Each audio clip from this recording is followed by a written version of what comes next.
నమస్తే. రాష్ట్రంలోని ఇంజనీరింగ్ కళాశాలల్లో జీతాల పెండింగ్ రోజు పెరిగిపోతున్నటువంటి పరిస్థితి.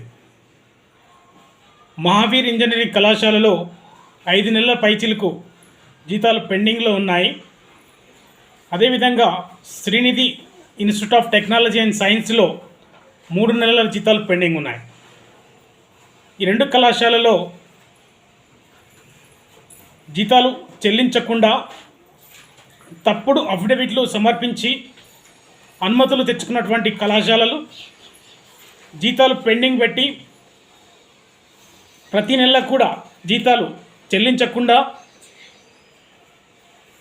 ఏ విధంగా అధ్యాపకులు చదువు చెప్పాలో ఒకసారి వారికి వారే ప్రశ్న వేసుకోవాలని చెప్పేసి అడుగుతున్నారు.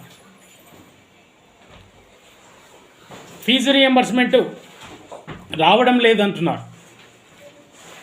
శ్రీనిధి కళాశాల ఫీజుకి విద్యార్థి చెల్లించే ఫీజుకి ఏ విధంగా ఎంత వ్యత్యాసం ఉందో అందరికీ తెలుసు. మరి అలాంటి పరిస్థితిలో అధ్యాపకులకు జీతాలు ఇవ్వాల్సినటువంటి బాధ్యత శ్రీనిధి కళాశాలకు లేదా అని చెప్పేసి అడుగుతున్నాను. రాష్ట్ర ప్రభుత్వం చెల్లించాల్సింది 35,000 రూపాయలు మాత్రమే. కానీ మరి ఆ కళాశాల విద్యార్థుల నుంచి లక్షల రూపాయల డొనేషన్లు తీసుకొని లక్షల రూపాయల ఫీజులు కట్టించుకొని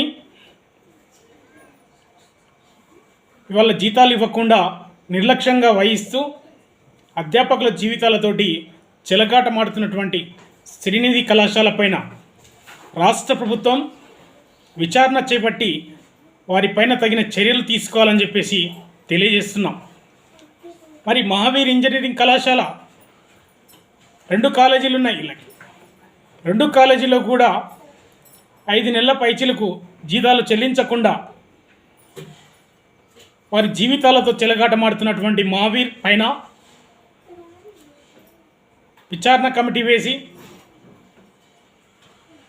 వారి జీతాలు చెల్లించారా లేదో దర్యాప్తు చేసి వారిపైన తగిన చర్యలు తీసుకోవాలని చెప్పేసి ఎడ్యుకేషన్ యాక్ట్ 1982 చాప్టర్ 14 సెక్షన్ 84 ప్రకారంగా ప్రతి నెల జీతం చెల్లించాలని ఉంది.